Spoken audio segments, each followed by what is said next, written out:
All rise. Superior Court of Fulton County is now in session. The Honorable Chief Judge, Jeffery will preside. Ladies and gentlemen, please be seated.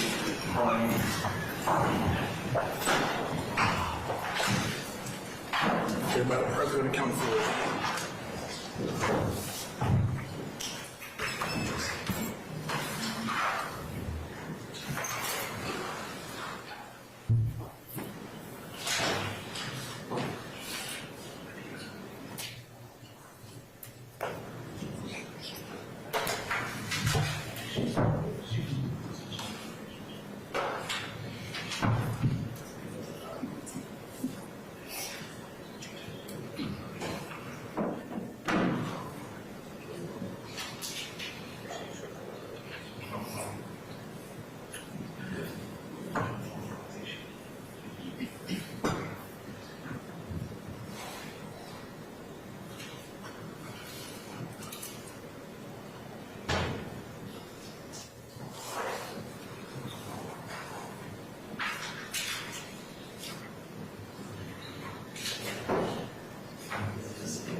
Good morning, council's interested parties. We are on the record in the matter of the state of Georgia versus Khalif Adams et al. in 22 SC 183572. Let me go ahead and take roll at this point in time.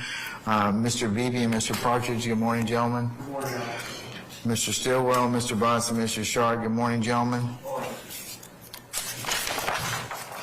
Mr. Williams and Mr. Steele, good morning. Mr. Kendrick and Mr. Weinstein, good morning. Oh, Ms. Hegarty, all right, good morning. Okay, all right. Mr. Ely and both Mr. Matthews Jr., good morning. Mr. Nichols and Mr. Garner, good morning, all right. And then Mr. Jimenez and Mr. Dorsey, good morning.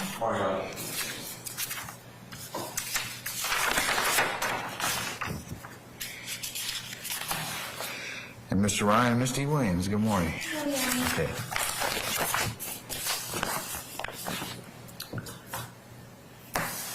Mr. Delphine, good morning, sir. Good morning, Judge. All right. Let's say good morning to Mr. Randolph and, okay. All right. Ms. Von Kels, I believe, is taking care of some other business at this point in time, maybe here a little later, or the next time we convene. So I'll take up that in a minute. Okay.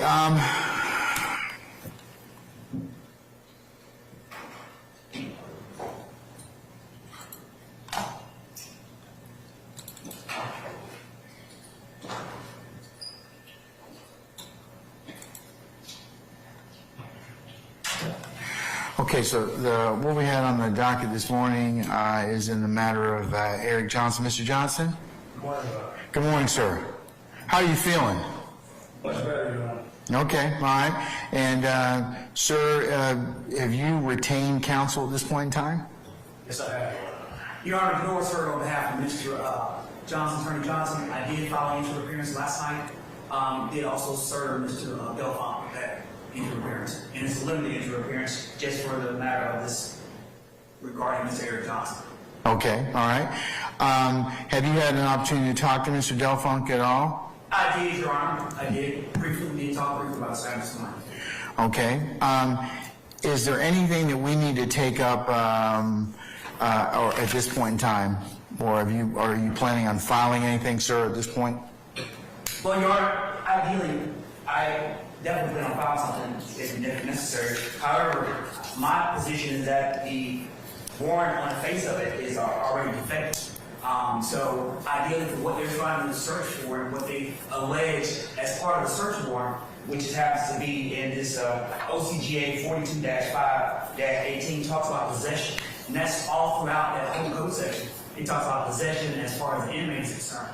And in this situation, the inmate, Mr. Epinger, was granted the right to have possession of the computer by the court. So ideally, this code section does nothing to address the use of those items. It talks only about possession. So from this matter, the fact is that this is a defective warrant on its face. So therefore, it should be dismissed. In conjunction with that, Your Honor, the initial warrant that was sought out from Mr. Johnson's computer was also defective. So as a result, they obtained information from IE, even from this affidavit stating they took pictures of Mr. Johnson's computer in order to support that initial warrant. So as a result of that, that warrant was deemed defective. So since that warrant's defective, the subsequent warrant that they're seeking in this situation is also defective because it's a foot in the course of the street.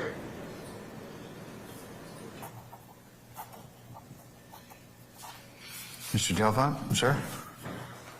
Judge, at this time, Mr. Johnson has not filed, nor has anyone filed, any written motions to suppress anything which is required under 17-530. That is a stated in that code section that it must be in writing before the court in order to address any concerns that he may have with the validity of the search warrant.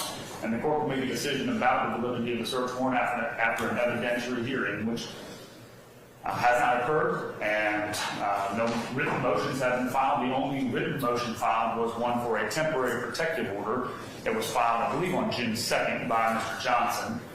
In that motion that was filed, that addresses simply the request for the court to enjoin the state from searching the laptop until an evidentiary hearing can be had on the original warrant, not on the new one that was taken. Since we've taken the new one on June 9th, nothing has been filed, no additional motions, even for a temporary protective order, nor any motions to suppress or any grounds for which that suppression should occur. I disagree with Mr. Hurd, both on his arguments about the face of the warrant and also the fruit of the poisonous tree, but I don't think that's right for review at this point. No motions have been filed by Mr. Hurd, and under the statute, oral motions in court just don't count. Okay. All right. Mr. Hurd, are you planning on filing a motion to suppress? I will, Your Honor. How long do you think you'll need? How much time, Your Honor, will That's not what I asked you. All right. It's not. It's a limited negotiation.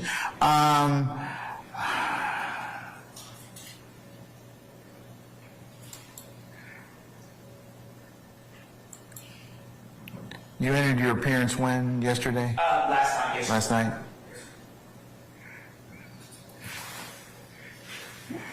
Sir, how about I give you till the 26th of July, and then I give the state thereafter 2 weeks to respond, and then we plan on having that evidentiary hearing. I could probably do it on the... Can you all check your calendars for the afternoon of the 11th of August? That'd be a Friday. Say Friday about 1 o'clock.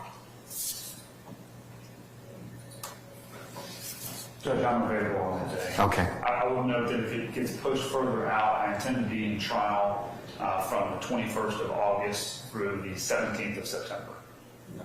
Okay, I think that we can get it done by that time, before your window closes. Your Honor, right now, at present, I am available for 1 o'clock on August 11th. Okay, let's go ahead and set that. Mr. Kearns, can you prepare an order for my signature memorializing those dates, and so we can file that in Odyssey? Okay, all right. So, counsels, this morning, Ms. Allegra Lawrence Hardy is with us again, the special master that I appointed. And the computer is still in the court's possession. It has not been opened or otherwise chain of custody been tampered with. It's still sitting where I indicated it was last time with my court reporter, Ms. Christina Weaver. So what I think we probably need to do is, once the evidentiary hearing is done, then I can get with you all right on the heels of that particular motion, and that particular motion being heard. Ms. Lawrence Hardy can, we can talk with her about her duties at that point in time. Yes, Your Honor. Does that sound reasonable to you all? It does, Judge. Okay, all right. Ms. Hardy, Madam, can you be present on the 11th Yes, Your Honor. at 1 o'clock? Yes, Your Honor. Okay, all right. Okay, then we have a plan going ahead. Just to recap for purposes of record, Mr. Hurd, you need to have your motion filed to suppress by the 26th of July. The state will file a response by the 9th of July. Counsel, since the court is not an e-file party necessarily, if you could send whatever you file as a courtesy copy to Mr. Kearns, that would be great. And then on the 11th, it'll be at 1 o'clock in this courtroom, 1C. So, Yes. Your Honor, just for clarification, so the state has their response due by the 9th 9th of August. of August. Okay, you said July, just make sure. No, August. August. Yes, sir. All right, and we'll memorialize those in an order. And all right, anything else I need to cover? Nothing on behalf of the state, Judge. Not from my position. Okay, all right, then we will see you all on the 11th at 1 o'clock in courtroom 1C, and until then, we'll wish you well, okay? All right, we're in recess. All right.